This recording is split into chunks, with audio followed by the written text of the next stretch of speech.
we gather on this third Sunday of Advent. And if you grew up in a church with some of the tradition or trappings like mine, these candles tended to be different colors. The first two were purple. And then this third candle that we would light was pink. Then back to purple for one more week, and then of course on Christmas you had the lighting of the Christ candle in the center. We don't have the colors in the same way this year or in many churches today, but there is still this remembrance that on this third Sunday there is one who is lifted up in a wonderful and beautiful way. Her name, Mary. This was the Sunday that was dedicated to Mary, to remind us of her role in this whole miracle of Jesus coming into the world. Mary was the one who sang out the promise for God's people after encountering this angel, this messenger, who was calling her to be a vessel of God, of God's love in the world. So as we gather today, we are mindful of Mary, and we'll continue to hold her up, but to look at a larger vision of what that means for us. Now, perhaps some of you are familiar with the Greek word for Mary's role in all of this. Theotokos. Theotokos, which means very simply the God-bearer. She is the one who is to bear this child, this Holy One of God, Jesus the Christ. Yet, on this Sunday, the image that is given is so much bigger than that. And it calls us to pay attention. As we think of Mary, as we think of our lives, what are we called to be? What are we called to be about? The question is raised, if Mary is invited in relationship to be the bearer of God, how does that come to us today and challenge us in our role of bearing God? Now, my guess is if anyone in this congregation had an angel appear to them and say, "You shall bear a child of the Most High," there would be some skepticism. And perhaps for those of you who are over a certain age, there might be a downright smirk.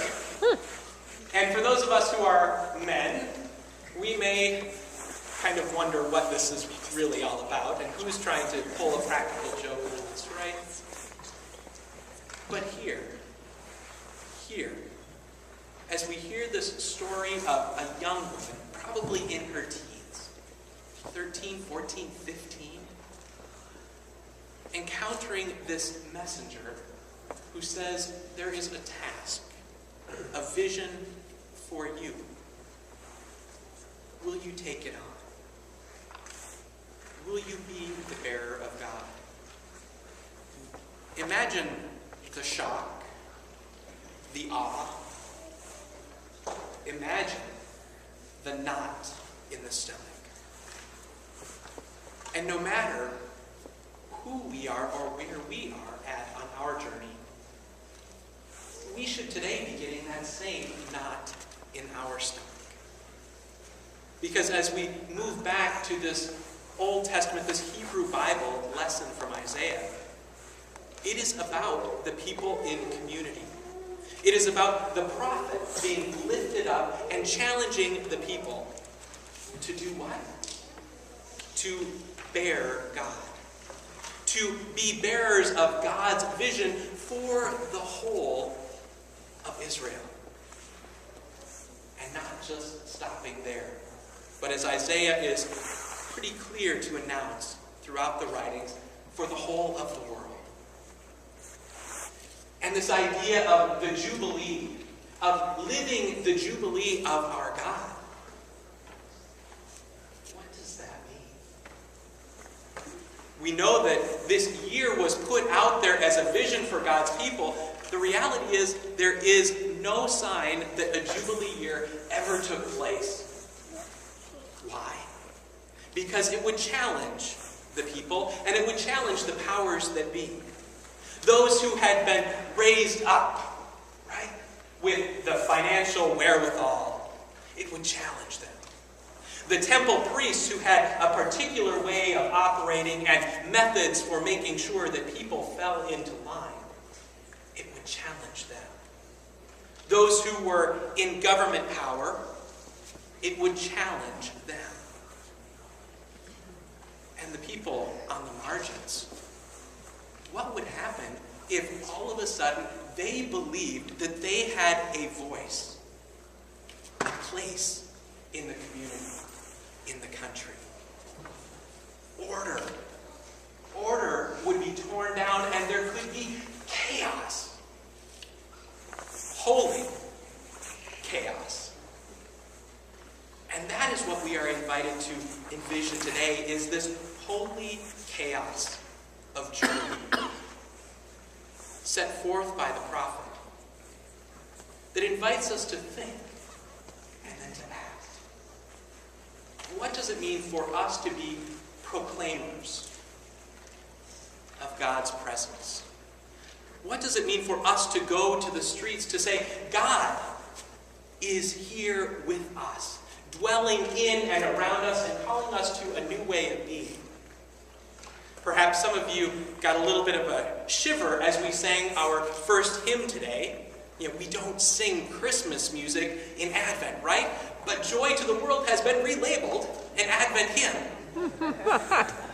And I love that it has been relabeled in that sense of that first line, which Daniel Peterson was very quick to point out to me, is that it's joy to the world, the Lord is come. That God is made known here and now in the Advent, in the coming, in this process.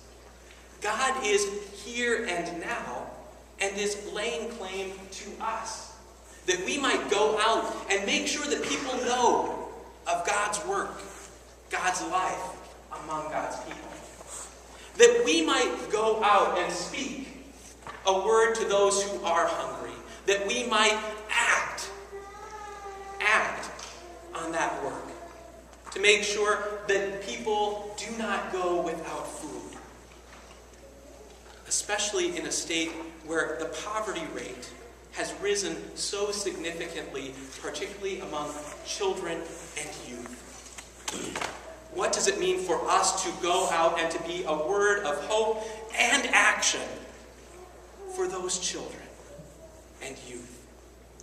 What does it mean for us to go out and to make sure that those who are the poor are lifted up, are given promise alongside all of the others?